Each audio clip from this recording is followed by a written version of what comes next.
Today I'm at the University of Sydney with Dr. Phil, and we're talking about the pressure that all of us are under. You are under a lot of pressure, probably 10,000 kilograms. 10,000 kilograms is pressing in on my whole body. All from all sides. Where does all this pressure come from? It's from the air. That looks like a dance move. Is that what you pull out on the dance floor? I'm lifting 10,000 kilograms You're of air. You're lifting the air. How much air is there above us? About 20 kilometres or so. So you're at the bottom of an ocean of air. So essentially the weight of the air is squishing me in.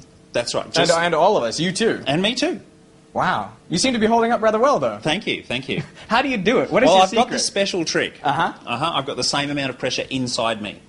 Okay. So since the pressure is equal inside and outside of you, you're in equilibrium and there's no sort of crushing or expansion. No, that's right. Okay. That's right. Well, most people, I think, don't recognize the pressure that they're under, yeah. At least due to the atmosphere. That's right. How can we demonstrate that the atmosphere is exerting this huge pressure on everyone? The best thing to do is to scoop out their insides, and then there'll be no pressure on the inside, and then they'll be crushed by the atmosphere. By the atmosphere. And that will be a rather clear demonstration of the power of the atmosphere. Exactly. But let's say we didn't want to kill anyone. How can we demonstrate this in, say, a lab? Well, we could take a model of a person. And this drum is meant to be a model of a person? That's correct. Yeah. Okay. And so what are we going to do with it? So what we're going to do go ahead. is we're going to put some water in here. Why don't we go ahead and do it? Okay. Let's do it.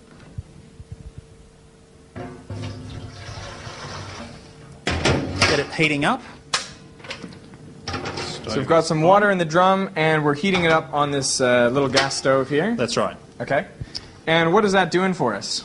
So the water will heat up and begin to boil. So it'll turn from liquid into a vapor. That vapor will push out some of the air.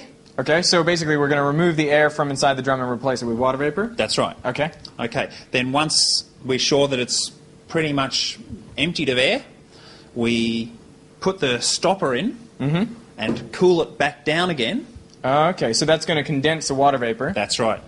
And so what does that do to the pressure inside the drum? It'll become much smaller. Okay. And then we're going to be able to see what the atmosphere does when there's no pressure on the inside to push out. Yeah, exactly. All right. Well, I'll look forward to that. All right.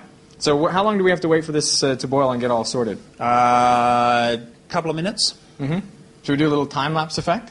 Let's do that. All right. Okay, looks like we're boiling away furiously here. All right. Which is pretty good. So it's about time to perform the experiment. Let's do it. But it might be a bit dramatic, so I'm going to chuck on a bit of gear. Safety glasses, always important. Yeah.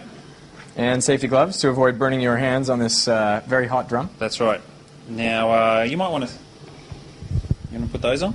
I will. You might want to stand back a bit, because it's a little bit dramatic what happens. All right. Let's do it.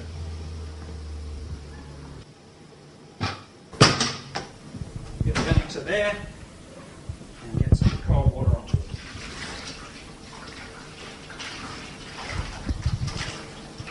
Alright, so that water's turning back into water vapour. Oh my god!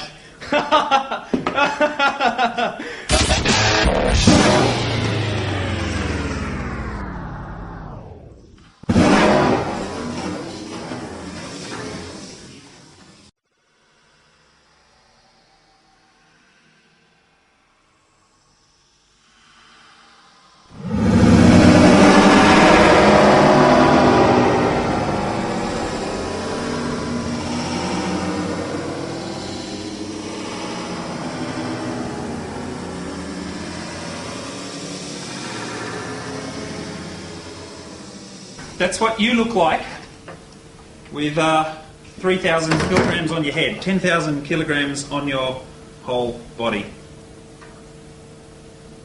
You know, I was expecting it to crumple like slowly over time. I wasn't expecting it to just go all in once. Yeah, well, because it's circular, a little bit of it goes and the whole lot goes. Wow. They're quite strong for a while. Yeah, that was awesome. Yeah, you can hear the air is trying to get back in. Ah. And now the pressure is equalized there. The inside pressure's now re-equalized, that's right. Wow. That's one hell of an experiment. Certainly is. Looks like you wet yourself. That was so exciting. That's partly true.